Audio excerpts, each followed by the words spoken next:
Welcome to Aaron Mahnke's Cabinet of Curiosities, a production of iHeartRadio and Grim and Mild. Our world is full of the unexplainable. And if history is an open book, all of these amazing tales are right there on display, just waiting for us to explore. Welcome to the Cabinet of Curiosities.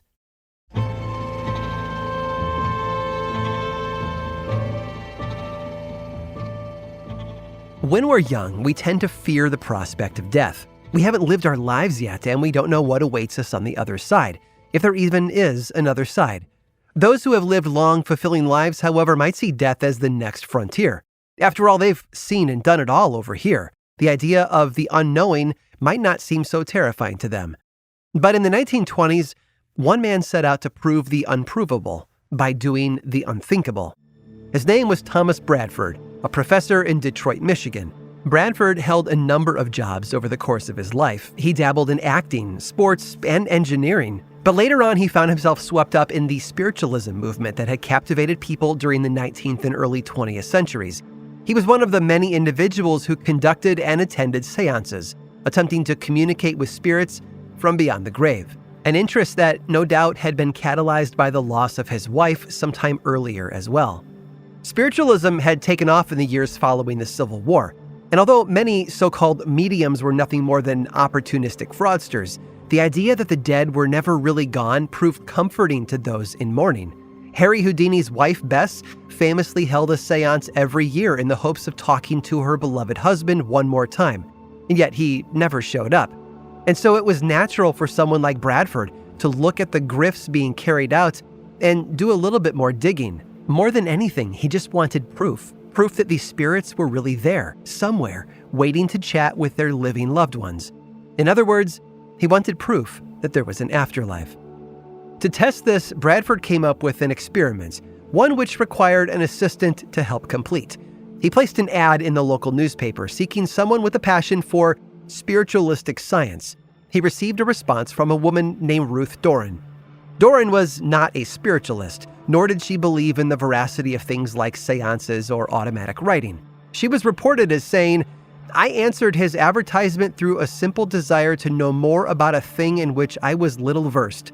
In a way, they were opposite sides of the same coin. Both Bradford and Doran wanted the truth, but they each had different motives. He wanted to believe the afterlife was real, whereas she was just hoping for a little more clarity on a subject that she knew nothing about. So Bradford explained his experiment to her.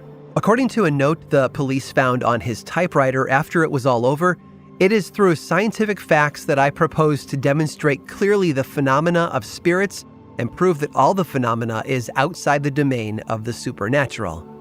How he was able to prove the existence of a realm beyond the living, though? Well, he had to go there by taking his own life. He believed that once he reached the afterlife, he'd be able to communicate with the still alive Doran. Bradford carried out his test on February 5th of 1921. After sealing his apartment, he turned on his heater and blew out the pilot light. The room filled with gas as Bradford lay down on his bed, waiting for the inevitable. He was only 48 years old.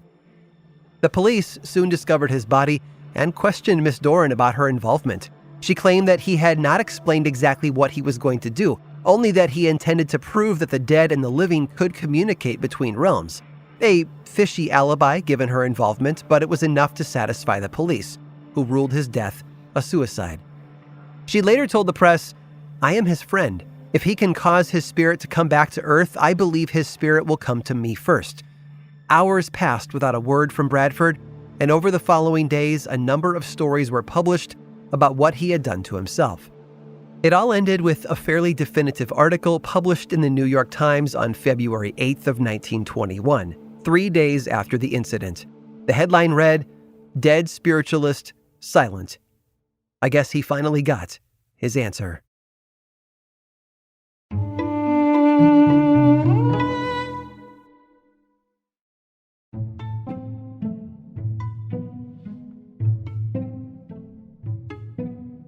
Boxing is a strategic sport, one that requires more than just strong arms and quick feet. It's about understanding your opponent and knowing everything about them, from their strengths and weaknesses to their go-to moves in the ring. Boxing is just as much about your mind as it is about your fists, although every now and then a fighter can find themselves getting help without even knowing it. Could it be intervention from a higher power? Maybe. Or maybe they can see what's going to happen on fight night before anybody else, like Sugar Ray Robinson. Robinson was actually born Walker Smith Jr. in 1921. His father had started out as a farmer before moving the family to Detroit, where he found jobs in construction and as a sewer worker. After his parents divorced, though, Smith and his mother moved to Harlem in New York City, where he had originally planned on becoming a doctor. But come high school, he quickly realized that his passions lived elsewhere. He dropped out of school and started training as a boxer. He tried to compete in his first boxing tournament when he was only 14 years old, but the Amateur Athletic Union required him to be a member first, a feat he'd be unable to accomplish for another 2 years. But Smith was resourceful. He borrowed the identity of another young boxer named Ray Robinson, who had given up the sport, and so from that point on, Walker Smith Jr. became known as Ray Robinson. The nickname Sugar Ray came about when a spectator was heard describing him as sweet as sugar, and it stuck. Robinson worked his way up, gaining a reputation as an unbeatable opponent. He fought and won 40 matches before facing his first loss in a rematch against rival Jake LaMotta in the early 1940s. As a welterweight fighter in 1946, he secured a record of 73 wins and the title, which he successfully defended several times over the next year.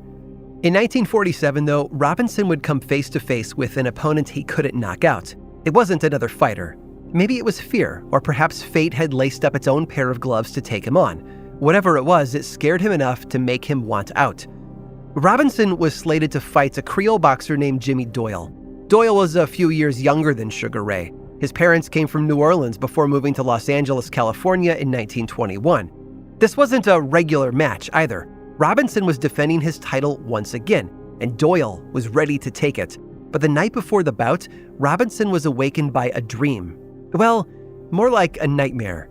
He dreamt that he had knocked out Doyle, not an uncommon feat in the fighter's line of work. He had knocked out plenty of guys before, but this felt different. In the dream, Sugar Ray kept screaming at his unconscious opponent to get up. "Get up, Jimmy," he kept shouting, but the rival boxer wouldn't budge. And then Robinson woke up. To him, it was more than a dream. It was a premonition that he wouldn't just beat Jimmy Doyle. He believed that he was going to kill him. Robinson told the promoters the next morning that he didn't want to go through with the fight, but they assured him that he had nothing to worry about. It had just been a dream, nothing more. He even spoke to a Catholic priest who also told him everything would be fine. That was enough to put Robinson's fears to bed. On June 24th of 1947, Sugar Ray Robinson and Jimmy Doyle entered the ring. They punched and jabbed for 7 rounds until the 8th, when Robinson scored a left hook that sent Doyle to the mat. He hit the canvas hard and lost consciousness before being taken to a local hospital. Doyle sadly never woke up. Hours after being admitted, he was pronounced dead. It was the first death of a boxer during a title fight, and it shook Robinson to his core. Distraught over what had transpired, Sugar Ray set up a trust fund for Doyle's parents, which he paid $50 into every month for the next 10 years.